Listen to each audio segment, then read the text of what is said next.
Hi, my name is David Woodlock, and I'm the Chief Executive Officer at ICL, a not-for-profit agency here in New York City. One of the more confusing aspects of the current environment we find ourselves in is in the context of the broader healthcare reform efforts that are going on across the country, of which New York is playing an extraordinarily important role in leadership. That being said, those of us in the behavioral health community have from time to time struggled to find a meaningful role in that broad healthcare reform effort, particularly in the context of what's now called value-based payments.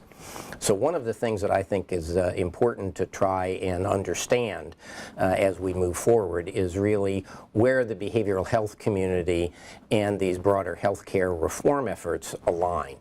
I think they do align, and to begin to understand that, we need to begin at the beginning, which is what do we know about the people that are cared for and helped as much as they are by behavioral health providers.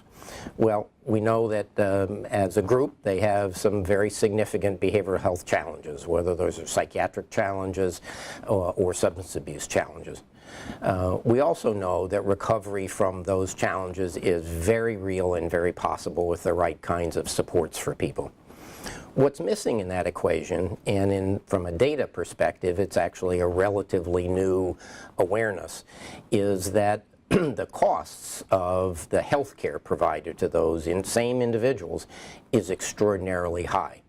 So while we talk a lot over the years about silos of government and silos of systems, this particular point is dramatically representative of those silos. For many years, we defined recovery as a safe and nice place to live, friends and families, meaningful work or activities, and an ability to be happy in your life. And that was sort of the gold standard or true north.